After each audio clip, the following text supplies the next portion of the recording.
dan berikutnya Pak. Semua ini berlangsung ya, binatang-binatang ini yang akan keluar ini itu sebetulnya adalah satu tahapan di mana akan mengikuti periode di mana dunia akan berakhir, baik melalui bencana, peperangan, bencana laut, langit, ya semua itu diiringi dan bercampur di dalam lambang binatang yang akan kita bahas pada hari ini. Lanjut Pak. Nah, kalau kita lihat sebetulnya apa yang kita akan bicarakan ini yang paling intinya adalah kedatangan Tuhan Yesus kali kedua ke dalam dunia. Nah, semua ini dimulai dengan kehadiran binatang-binatang tadi itu ya. Selanjutnya, boleh Pak slide-nya selanjutnya. Slide-nya. Selanjutnya Pak. Ya, ini buku yang tadi dibahas ya oleh Pak Beni, buku yang terakhir yang kami keluarkan melalui Benefit Hati. Ini di media sosial platform yang kami juga tulis di sini. Nah, dua buku ini sebetulnya saling melengkapi pada bahan yang akan kita bahas pada hari ini. Jadi dua buku itulah yang melengkapinya, yang akan kita bahas secara singkat. Lanjut Pak. Nah, kalau kita lihat Bapak Ibu, saudara semua, sebelum kita masuk kepada topik kita, khususnya di Wahyu 13 mengenai binatang yang keluar dari laut dan dari darat, maka ada baiknya kita bahas pintas binatang-binatang yang pernah dibuatkan di Alkitab keluar dari laut. Yaitu boleh kita lihat di sini di Daniel 7 ayat 2 sampai 3, khususnya kitab Daniel. Ya, bahwa di situ dikatakan di dalam mimpi Daniel, dari laut akan muncul 4 binatang. Nah, yang pertama, binatang yang muncul itu seperti singa, dikatakan, dan memiliki sayap burung rajawari, namun sayapnya nanti akan terjabut dan dia berdiri seperti manusia dengan diberi 2 kaki. Nah, binatang yang pertama ini, singa ini sudah terjadi ya zaman Daniel, yaitu dengan terjadi atas Raja Nebukadnezar. Ketika itu karena kesombongannya, semua kejayaan kerajaannya, Babel yang besar, kota yang besar yang dia bangun, dia merasa sombong, dia merasa bahwa dia sendiri yang melakukannya dengan kekuatannya, maka Tuhan menghukum dia. Ya, ketika itu dia gila selama 7 tahun, dan setelah dia mengakui dia diberikan, dia kembali seperti sedia kala. Nah, itu sudah tergenapi ya, binatang seperti singa. Yang berikutnya ialah binatang yang kedua yang dimimpikan oleh Daniel adalah seperti beruang. Seperti beruang. Nah, dikatakan di sini bahwa beruang ini memiliki 3 tulang rusuk dalam giginya. Dia berdiri ditopang pada kedua kakinya. Nah, binatang ini, binatang yang kedua ini mengenai binatang beruang ini pun sudah terjadi. Ya, ini kala terjadi pada kerajaan Persia. Ya, Media Persia. Jadi 2 kaki di sini berdiri, bahwa kerajaan ini berdiri dengan ada 2 kerajaan, yaitu Media dan Persia. Ya, sekarang negara ini adalah Iran ya, yang kita tahu sekarang Iran. Nah, raja-raja Persia itu waktu itu ketika itu seperti Ahasiweros, Cyrus atau Kores, Artasasta ya, yang dalam kita kenal di Alkitab, yang menghancurkan Babilonia. Nah, 3 tulang yang digigit oleh beruang ini itu adalah 3 kerajaan yang dikalahkannya, yaitu kerajaan Babel, kerajaan Mesir, dan kerajaan Asyur. Ini pun sudah terjadi pada zaman Alkitab, ya, sudah terjadi di waktu Daniel. maka kita melihat kelanjutan dari cerita ini, yaitu Raja Persia kemudian menyerbu Yunani. Ya, di situ Ahasiweros yang memerintah pada tahun 400-an sampai sekitar tahun 485 sampai 464 sebelum Masehi. Ya, dia adalah seorang raja Iran atau Firaun yang berkuasa saat itu. Inilah rajanya yang terakhir yang sudah terjadi juga, dan Darius sebagai rajanya, putra pengganti Ahasiweros ini, yaitu binatang yang seperti beruang. Berikutnya Pak. Yang ketiga adalah binatang seperti cita. Nah, cita ini dikatakan memiliki 4 sayap seperti burung dan berkepala 4, diberi kekuasaan. Nah, ini terjadi dan digenapi pada masa kerajaan Yunani, Makedonia, Yunani Utara, yaitu oleh Great Alexander atau Alexander Agung. Nah, ini sudah digenapi, dikatakan di situ memiliki 4 sayap dan 4 kepala. Kita tahu dari catatan sejarah bahwa Alexander Agung ketika dia meninggal, kerajaannya dibagi 4. Jadi 4 di sini melambangkan 4 negara atau 4 raja yang menggantikan atau yang dipecah dari kerajaan Makedonia yang dipimpin oleh Alexander Agung.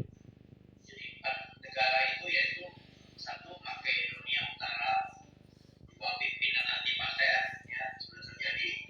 Kemudian Pergamon di Asia Kecil di bawah pimpinan Lysimachus.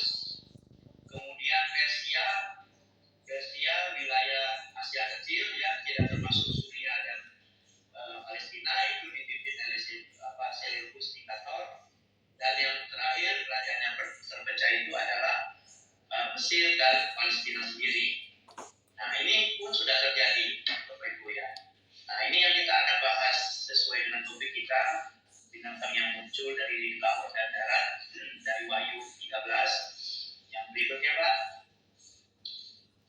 Nah, ini di dalam Daniel kan disebutkan selain 3 binatang itu akan muncul binatang yang keempat. Ya, binatang yang dikatakan di sini seekor binatang yang keempat yang menakutkan, yang maha dahsyat, dia sangat kuat, dia bergigi besar dari besi, dia melahap dan menemukan semua yang dia hadapi, kemudian sisa-sisanya diinjak dengan kakinya. Dia berbeda dengan segala binatang terdahulu, lagi pula ia bertanduk 10. Nah, kita lihat di sini, inilah Bapak Ibu koneksi kita dengan Wahyu 13. Binatang keempat ini belum terjadi, sampai saat ini belum terjadi. Ini akan muncul dan digenapi dengan adanya Wahyu 13 itu. Ya, di Wahyu dikatakan, lalu aku melihat seekor binatang keluar dari dalam laut, bertanduk 10 dan berkepala 7, mirip seperti yang dinubuatkan oleh Daniel. Nah, inilah binatang keempat inilah yang akan muncul di akhir zaman, yang akan berperan besar dalam mengakhiri dunia ini dan di dalam menyusul kedatangan Tuhan Yesus nanti dengan peperangan yang akan terjadi. Jadi binatang ini begitu hebatnya ya, bahkan dikatakan di situ serupa dengan macan tutul, kakinya seperti beruang, mulutnya seperti singa. Jadi kita boleh lihat di sini hampir semua binatang buas itu ada di binatang keempat ini. Betapa sangat mengerikannya dunia yang akan kita hadapi itulah oleh kedatangan binatang yang keempat ini. Lanjut Pak. Nah, siapa ini binatang keempat ini, Bapak Ibu? Ya, inilah binatang keempat yang keluar dari laut, yang berkepala 7. Ini yang akan masuk ke masa 3,5 tahun terakhir dunia sebelum dunia dihancurkan. Nanti periode dunia kan ada 2 masa ya, Bapak Ibu ya, 2 periode. Jadi 7 tahun menjelang kehancuran dunia, kedatangan Tuhan Yesus yang kedua kali itu, 3,5 tahun pertama dan 3,5 tahun kedua. Nah, ini binatang keempat ini akan muncul di 3,5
situ akan muncul sang pemimpin di kris ini.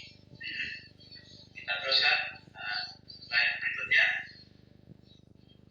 Nah, kita lihat Bapak Ibu, dari kisah zaman dengan munculnya binatang ini, itu tertera di kitab Wahyu, ya, dengan dimulainya pembukaan 7 metrai nanti. Ya, di 7 metrai itu akan hadir nanti yang pertama, metrai pertama itu penunggang kuda putih. Nah, mengenai penunggang kuda putih di metrai pertama ini, ya masih ada beberapa tafsiran ya. Ada yang mengatakan ini yang hadir adalah Tuhan Yesus sendiri, tapi ada juga yang mengatakan ini bukan. Nah, menurut kami ini bukan Tuhan Yesus yang dipenunggang kuda di metrai pertama ini. Ya, kalau misalnya ini Tuhan Yesus yang hadir saat ini, nah terus nanti yang membuka metrai seterusnya dan hukuman ilahi yang berikutnya itu kan tidak ada. Padahal yang hanya berhak membuka metrai, membuka ini adalah Tuhan Yesus sendiri. Jadi kami perkirakan penunggang kuda putih di sini adalah antikris. Karena di situ dikatakan bahwa si antikris ini menunggang kuda putih, dia membawa panah, dia membawa busur, tapi tidak ada panahnya. Kemudian dia memakai mahkota kemenangan. Jadi memang di awal kemunculan antikris ini, binatang keempat ini, dia pada mulanya akan menunjukkan diri sebagai seorang yang manusiawi.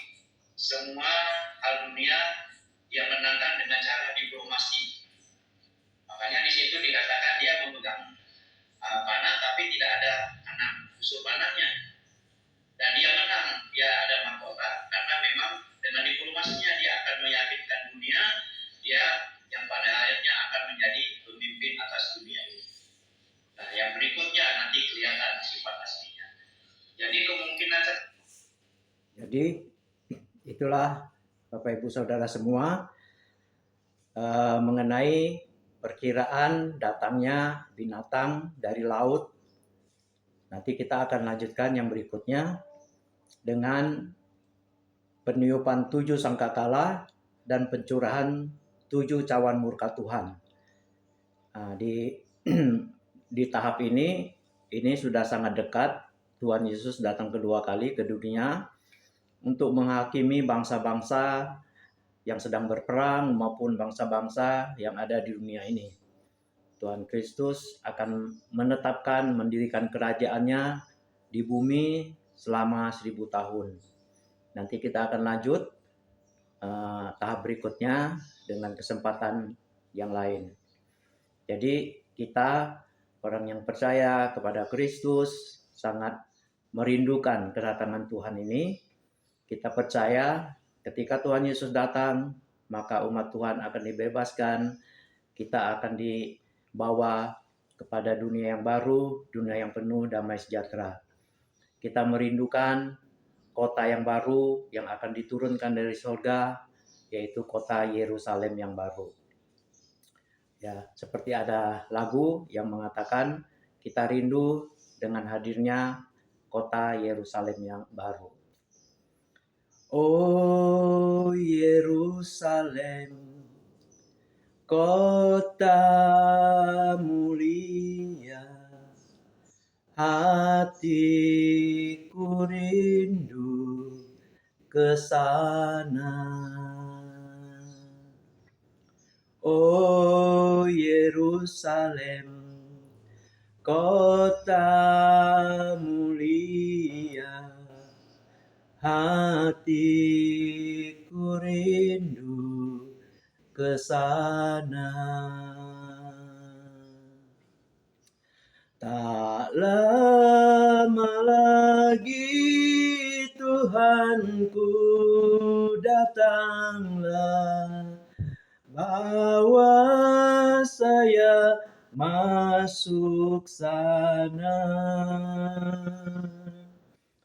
Tak lama lagi Kristus datanglah, bawa saya masuk sana. Bawa saya masuk sana. Demikian sampai di sini, sampai ketemu di lain kesempatan. Tuhan Yesus Kristus memberkati kita semua. Amin.